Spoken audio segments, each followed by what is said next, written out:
All right, welcome back. Let's continue with more news now. As I alluded to earlier on, Minister of Tourism Patricia de Lille has been participating in a tourism event championed by SA Tourism. This is in the Northwest Province. The program will include matters around sustainable tourism, the announcement on a short-lived travel week, and private sector representation on the importance of domestic tourism. SABC News reporter Sentleeng Lehihi is attending the event. Take a look. We have seen talks from the Minister, Patricia de Lille, as well as private tourism product owners who've also, spoken about paving a way to getting back to our glory days pre-COVID and getting our tourism numbers back to recovery. But just to get a bit of understanding about the purpose of such a media launch, a month ahead of September Tourism Month, we're going to speak to Minister Patricia de Lille. Minister, I hear you singing there. It's quite a nice outing we have here, really taking advantage of our tourism products here in the Northwest. Yes. But you're coming in this province, you're not only talking about how do we recover our 2019 numbers, but yes, also trying to, create sustainability and, yes, the green economy through tourism. Definitely. I can see it as clearly as daylight. For us to get to our pre-2019 figures, it must be domestic. Those coming international will be a bonus. I think after 2019, we have awoken to the beautiful country that we have, and people spend a lot more time now.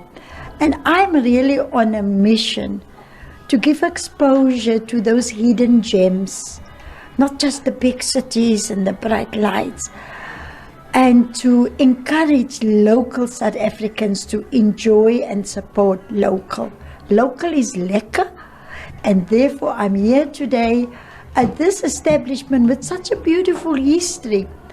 But at least the Department of Tourism have been able to contribute to sustainability by assisting the establishment here to go off the grid. So when you come here, you won't have any load shedding.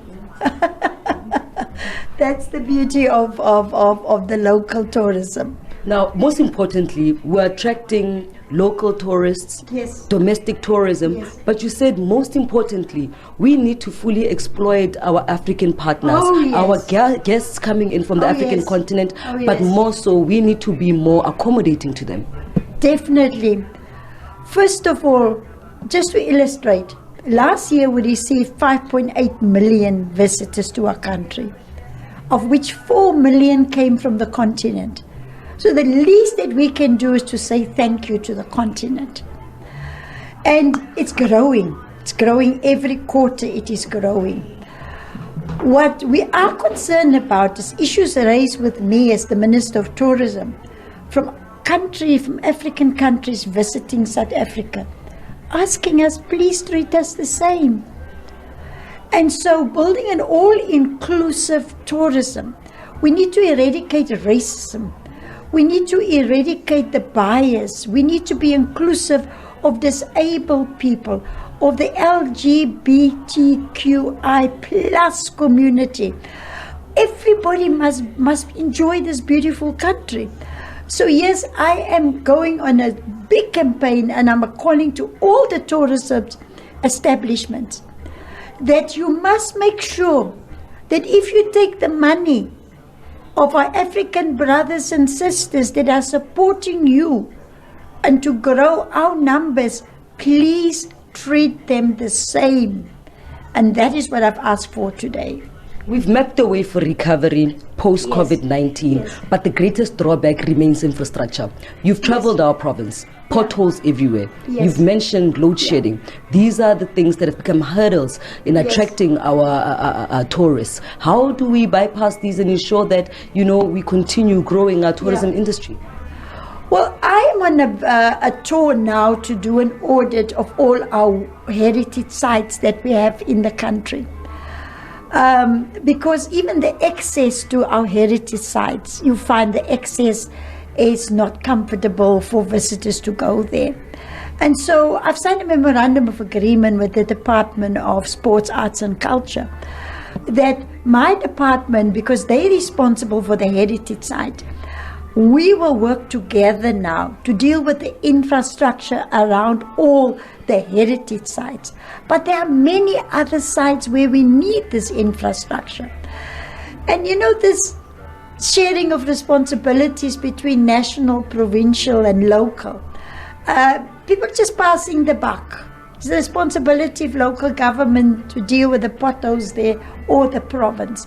We should be saying together, let's deal with the issue of potholes, and Northwest in particular. Your pothole problem here is massive. And we have to work together with the Department of Transport and Infrastructure and bring to their attention how it is preventing tourism from having an uninterrupted experience. It is a major problem, my sister. Another problem that we need to fix are the dilapidating infrastructure that is set for tourism but has been left to just rot. How do we deal with this? Because this is like rotting potential. I've seen all over the country, government-owned resorts. Government has failed to manage them properly.